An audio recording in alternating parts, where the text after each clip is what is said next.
হিন্দুদের মধ্যে অনেক ভালো মানুষ আছে। আমি যে নরেন্দ্র মোদীর হিন্দু বলছি, এই হিন্দু সেই হিন্দু নয়। এই হিন্দু সন্ত্রাসবাদী, এই হিন্দু খুনি, এই হিন্দু চিটিংবাজ চোর, এই হিন্দু বদমাইশ, এই হিন্দু নরখাদক। শুভেন্দু অধিকারী, নরেন্দ্র মোদী, অমিত শাহ।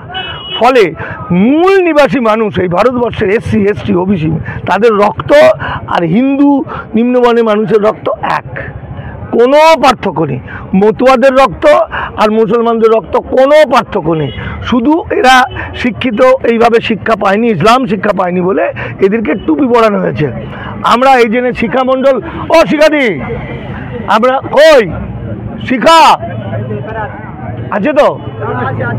হ্যাঁ, একবার এসো তুমি, আমরা একবার এসো। আমরা দেখুন, ধরুন আমরা মাত্র কয়েকজন, হ্যাঁ কি বলছো? হ্যাঁ, আমরা মাত্র কয়েকজন, এই যে এত বড় একটা যুদ্ধ চলছে, এই যুদ্ধের বিরুদ্ধে আমরা মাত্র দামাল বাংলা সংগঠনের দীপক ব্যাপারী, রাজু ঘোষ, সুজয় কোবরা আর শিখা মণ্ডল, আমরা এই অন্যায়ের বিরুদ্ধে প্রতিবাদ করছি। আমরা মানতে পারছি না। আমরা জানি বেশিরভাগ হিন্দু যারা বলছে তাদের মাথাটা খেয়ে নিয়েছে, তাদের কিছু নেই। আর আমরা এটাও জানি ভারতবর্ষ যখন বিপদে পড়েছে তখন মুসলমানরাই সামনে দাঁড়িয়েছে। ভারতবর্ষ যখন অর্থ প্রবলেম পড়েছে তখন মুসলমানরাই দিয়েছে। সেই মুসলমানদের শেষ করে দিলে কি হবে? আলটিমেট স্বাধীনতার যুদ্ধ। মুসলমানদের শেষ করতে আসবে, উদ্বাস্তু মানুষরা কৃতদাস হাতে হাত মিলিয়ে নেবে। আমরা যে কাজটা করছি বলে দিচ্ছি, শিক্ষার্থীরা যে বক্তব্য রাখছে বলে দিচ্ছে, ফলে হিন্দু মুসলমান সব এক হয়ে যাবে, এক হয়ে আবার একটা স্বাধীনতার লড়াই হবে, তাই তো? এর বাইরে কিছু নেই। শেষ সময় এসে গেছে। আমরা কেউ ওরকম হিন্দুত্ববাদী ব্রাহ্মণ্যবাদীদের মতো কুৎসিত একটা দেশ চাই না। আমরা চাই ভ্রাতৃত্বের দেশ, মানবতার দেশ। আমরা সবাই একসঙ্গে বাঁচতে চাই। তারাই কেন্দ্রের সরকারে এসেছিল, তারা প্রত্যেকেই জানতো 2025 সালের মধ্যে হিন্দু রাষ্ট্র হবে। হিন্দু শব্দটাকে এরা ব্যবহার করেছে, আসলে এটা ব্রাহ্মণ রাষ্ট্র। এই ব্রাহ্মণ রাষ্ট্রের দাস ব্যবস্থা চালু হবে, কৃতদাস ব্যবস্থা চালু হবে, আর মুসলমানরাদেরকে হিন্দু হতে হবে। এমন একটা প্যাঁচ দিয়েছে। ওয়াকফ সম্পত্তির মানে হচ্ছে, মানে সংশোধনী আইনের মানে হচ্ছে ওয়াকফ মুসলমানদের তো লিখিত থাকে না, যুগ যুগ ধরে হয়ে আছে, বুঝতে পেরেছো? সেখানে বলছে 6 মাসের মধ্যে যদি সেই ডকুমেন্ট দেখাতে না পারে, এই যে এখানকার যে ধরুন মক্তব বা মাদ্রাসা বা গোরস্থান, সেখানে যে দিয়েছে, দান করেছে, ইসলাম ধর্মে তো দানের ওপর চলতো, মুখে ইমানের ওপর চলতো, বিশ্বাসের ওপর চলতো। এখন কায়দা করে বলছে যেটা যা রেজিস্ট্রি করা নাই সেটা গভর্নমেন্ট নিয়ে নেবে। তাহলে গভর্নমেন্ট নিয়ে নিল মানে গভর্নমেন্ট মসজিদ নিয়ে নিল, মক্তব নিয়ে নিল, গোরস্থান নিয়ে নিল। তাহলে সবগুলো নিয়ে নিলে মানুষ পড়াবে কি করে? কবরস্থান যদি নিয়ে নেয় তাহলে মানুষ পড়াবে কি করে? মানুষকে তখন মানে কোথায় কবর দেবে তখন তাকে পড়াতে হবে। মসজিদে নামাজ পড়তে হবে, পারবে না। রাস্তায় নামাজ পড়তে গেলে মার খাবে, তাই তো? তাহলে নামাজ কিছুদিন পরে নামাজ পড়তে পারবে না, মাদ্রাসায় পড়তে পারবে না, কারণ মাদ্রাসাটা নিয়ে নেবে। এটা হচ্ছে হিন্দু রাষ্ট্র তৈরি করার একটা ক্যাপাসিটি। আর আমাদের দেশের রাজনৈতিক দল এবং রাজনৈতিক নেতারা বেশিরভাগ হয় লেখাপড়া না জানা। প্রচুর মস্তান বাহিনী আছে কিছু, তাদেরকে নিয়ে লাটালাটি ফাটাফাটি করে নেতা হয়, কেউ পড়াশোনা করে না, তাই তো? কিছু কিছু পড়াশোনা করা নিশ্চয়ই আছে, তাদের আবার সংখ্যা কম। ফলে কি হয়েছে, আজকে এই 100 বছর ধরে ওদের পরিকল্পনা, হিন্দু রাষ্ট্র করবে, কৃতদাস ব্যবস্থা করবে, উদ্বাস্তু হিন্দুদেরকে কৃতদাস করে দিয়েছে, আর মুসলমানদের সব চলে যাবে।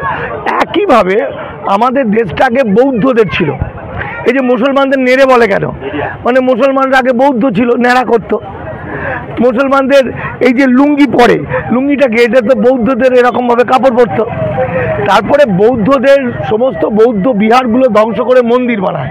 পুরীর মন্দিরটা বৌদ্ধ বিহার ছিল, সেরকম এখন সমস্ত মসজিদ নিয়ে নেবে। শুনতে খুব কষ্ট, খুব ব্যথা, খুব যন্ত্রণা, কিন্তু এটা বাস্তব। আইনত সমস্ত নিয়ে নেবে, কবরস্থান থেকে আরম্ভ করে সব নিয়ে নেবে।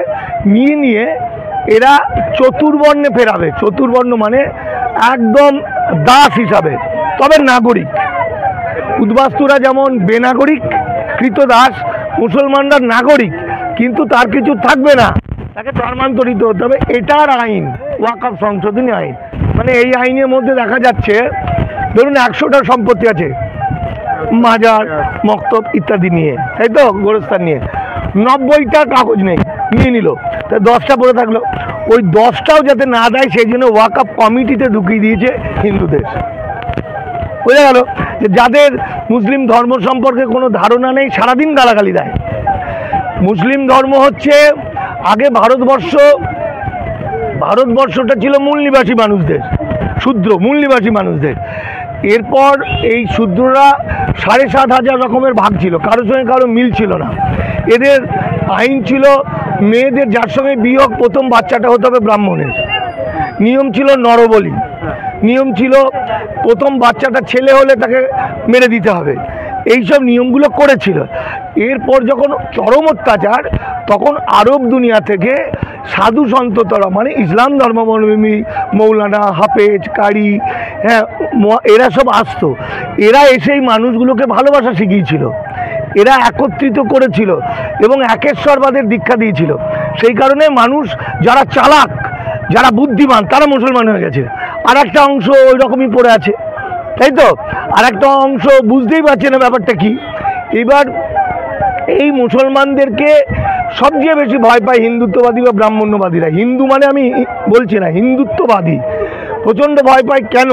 মুসলমানরা ছোটোবেলা থেকে কুরআন শরীফ পাঠ করে, দিয়ে ট্রেনিং প্রাপ্ত, একটা মিলিটারি যেমন ট্রেনিং হয়, তাকে মানবতা ট্রেনিং দেওয়া হয়, মনুষ্যত্ব ট্রেনিং দেওয়া হয়, নীতি তৈরি করা হয়, নৈতিকতা ট্রেনিং দেওয়া হয়, দেশের জন্য প্রাণ পর্যন্ত দেওয়া যাবে ট্রেনিং দেওয়া হয়। এই ট্রেনিংগুলো দিয়ে দিয়ে দিয়ে দিয়ে আর একটা জিনিস কি হয়, মুসলমানরা বৌদ্ধ ছিল তো, যেহেতু বৌদ্ধরা যুদ্ধ করতো না, লড়াই করতো না, তাই ওদেরকে গলা কেটে দিল, সব মেরে দিল, প্রচুর বৌদ্ধ বিহার ধ্বংস করলো, বৌদ্ধ যে সাধু যারা ছিল তাদেরকে গলা কেটে দিয়েছে, মেয়েদেরকে মন্দিরের মধ্যে ঢুকিয়ে দেবদাসী করেছিল। কিন্তু মুসলমান যখনই হয়ে গেল, মুসলমান যখন এই বৌদ্ধরা যখন মুসলমান হয়ে গেল, তখন এদের মধ্যে দুটো সত্তা এলো। একটা এলো দেশপ্রেম, ভালোবাসা, ভ্রাতৃত্ব, আর একটা এলো যুদ্ধ। অর্থাৎ তুমি আমার শত্রু, আমি তোমাকে খারাপ মনে করি না, আমি তোমাকে ক্ষমা করব, কিন্তু তুমি যদি আমার উপর আঘাত করো, তুমি যদি আমার দেওয়ালে পিঠ ঠেকিয়ে দেয়, তাহলে আমি তোমার চোখে চোখ রেখে তোমাকে ভস্ম করে দেবো, তোমাকে আমি শেষ করে দেবো। এই যে সাহসটা পেলো, কোথা থেকে পেলো? ইসলামের জীবনী থেকে পেলো। কারণ ইসলাম ধর্মটাই তো এইভাবে তৈরি হয়েছে, অন্যায়ের বিরুদ্ধে প্রতিবাদের মধ্যে দিয়ে।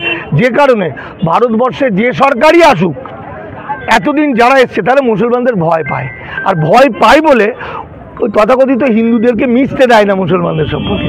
ছোটোবেলায় হিন্দুদেরকে কি শেখানো হয়? শেখানো হয় মুসলমানরা গরু খায়, মুসলমানরা সন্ত্রাসবাদী, মুসলমানরা চোর, মুসলমানরা ডাকাত। আর মুসলমানদের ছোটোবেলা থেকে কি শেখা হয়? এই দেশ তোমার, এই দেশের জন্য তুমি প্রাণ দেবে, অতিথি ভগবান, আল্লাহ সব কিছু, ঠিক আছে, তুমি মানুষকে ভালোবাসো, তোমার ভ্রাতৃত্বটাই হলো মূল। এই দুটো পার্থক্য হয়ে গেছে। ফলত আমরা যারা হিন্দু